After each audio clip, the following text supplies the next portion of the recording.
Computer science తీసుకోవాలా లేదా computer science with specialisation తీసుకోవాలా? ఈ డౌట్ అయితే చాలా మంది స్టూడెంట్స్‌కి అయితే నన్ను అడిగితే మాత్రం సింపుల్.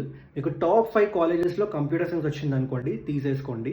లేదు కంప్యూటర్ సైన్స్ రావట్లేదు అంటే then go for computer science with specialization in top 5 colleges. అలాగే నెక్స్ట్ 10 కాలేజ్‌లో ఒకవేళ మీకు కంప్యూటర్ సైన్స్ వచ్చిందనుకోండి తీసేసుకోండి.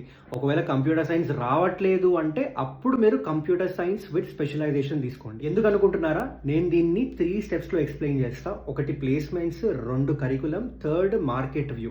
Number 1 placements. అయితే మీరు కంప్యూటర్ సైన్స్ తీసుకున్నా లేదా కంప్యూటర్ సైన్స్ విత్ స్పెషలైజేషన్ తీసుకున్నా you guys will be sitting for the same companies.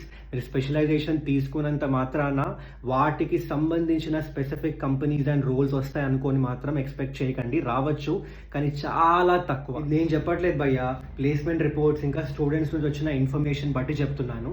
So అందుకే నేను టాప్ 5 కాలేజెస్లో కంప్యూటర్ సైన్స్ రాకపోతే గో ఫర్ స్పెషలైజేషన్ అని చెప్తున్నాను, ఎందుకంటే మీకే బెటర్ ఆపర్చునిటీస్ ఉంటాయి కాబట్టి.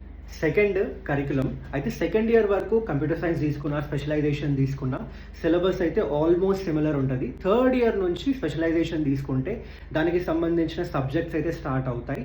కానీ ఒకవేళ కంప్యూటర్ సైన్స్ తీసుకున్నా కూడా ఈ స్పెషలైజేషన్కి సంబంధించిన కోర్సులు మీకు ఆన్లైన్ కూడా దొరికేస్తాయి. సో అక్కడ కంప్లీట్ చేయొచ్చు మీరు.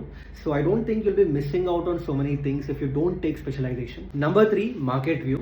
అయితే మీరు కంప్యూటర్ సైన్స్ డిగ్రీ చేసినా లేదా ఆ స్పెషలైజేషన్ డిగ్రీ చేసినా మిమ్మల్ని మాత్రం సిఎస్సి గ్రాడ్యుయేట్స్ లాగానే చూస్తారు మార్కెట్. సో షేర్ చేయండి మీ ఫ్రెండ్స్కి ఎవరైతే కన్ఫ్యూజన్ ఉందో సిఎస్సియా లేదా స్పెషలైజేషనా అని.